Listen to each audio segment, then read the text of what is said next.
ॐ श्री परमात्मने नमः। श्रीमद्भगवद्गीता अथ पंचमोऽध्यायः।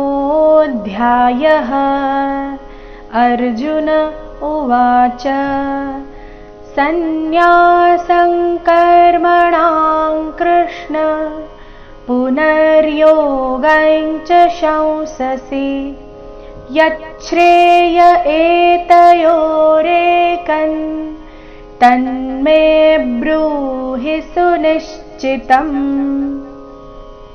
ॐ श्री परमात्मने नमः। ಇಲ್ಲಿ ಶ್ರೀ ಬರಬೇಕು, ಶ್ರೀ ಅಲ್ಲ ಶ್ರೀ. ಪರಮಾತ್ಮನೆ ನಲ್ಲಿ ರ ಪೂರ್ತಿ ಬರಬೇಕು. ಪರಮಾತ್ಮನೆ ನಮಃ.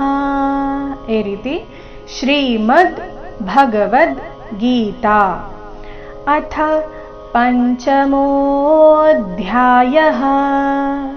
ಅರ್ಜುನ ಉವಾಚ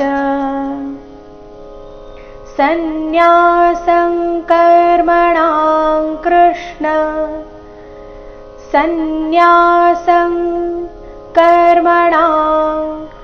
ಇಲ್ಲಿ ಎರಡು ಶಬ್ದದ ಕೊನೆಗೆ ಅನುಸ್ವಾರ ಬಂದಿದೆ. ಅದರ ಉಚ್ಚಾರಣೆ ಕ ವರ್ಗದ ಅನುನಾಸಿಕ ಂಗ ರೀತಿ ಬರಬೇಕು. ಯಾಕಂದ್ರೆ ಮುಂದಿನ ಶಬ್ದ ಕದಿಂದನೇ ಶುರುವಾಗ್ತಾ ಇದೆ. ಸಂನ್ಯಾಸಂ ಕರ್ಮಣಾಂ ಕೃಷ್ಣ ಪುನರ್ಯೋಗಂ ಚ ಶಂಸಸಿ ಪುನರ್ಯೋಗಂ ಚ. ಇಲ್ಲಿ ಗ ಆದ ನಂತರ ಇರೋ ಅನುಸ್ವಾರದ ಉಚ್ಚಾರಣೆ ಚ ವರ್ಗದ ಅನುನಾಸಿಕ ಯ ರೀತಿ ಬರಬೇಕು. ಶಂಸಸಿ ಈ ಶಬ್ದವನ್ನು ಗಮನಿಸಿ. ಇಲ್ಲಿ ಶ ಇದೆ ಮೊದಲು, ಶ ನಂತರ ಅನುಸ್ವಾರ ಇದೆ. ಅದರ ಉಚ್ಚಾರಣೆ ಅನುನಾಸಿಕ ಮ ರೀತಿ, ಅದರ ನಂತರ ಸಸಿ. ಶಂಸಸಿ ಶಂಸಸಿ ಈ ರೀತಿ ಬರಬೇಕು. ಯಚ್ಛ್ರೇಯ ಯ ಆದ ನಂತರ ಅರ್ಧ ಚಕಾರ, ಮುಂದೆ ಶ್ರೇಯ. ಯಚ್ಛ್ರೇಯ ಯಚ್ಛ್ರೇಯ ಏತಯೋರೇಕಂ ತನ್ಮೇ ಬ್ರೂಹಿ. ತ ಮೇಲೆ ಆಘಾತ, ಮುಂದೆ ಸಂಯುಕ್ತಾಕ್ಷರ ಇದ್ದ ಕಾರಣ ತನ್ಮೇ ಬ್ರೂಹಿ. ಬ್ರೂ ದೀರ್ಘ, ಹಿ ರಸ್ವ. ಸುನಿಶ್ಚಿತಂ ನೀ ಮೇಲೆ ಆಘಾತ. ಸುನಿಶ್ಚಿತಂ ಪೂರ್ತಿ ಶ್ಲೋಕ.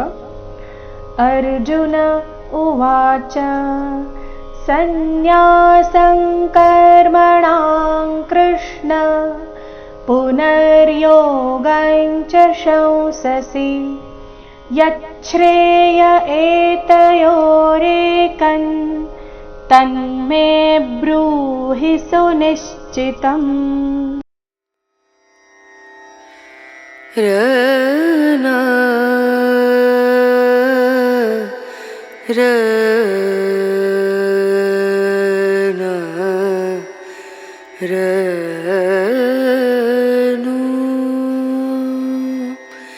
रे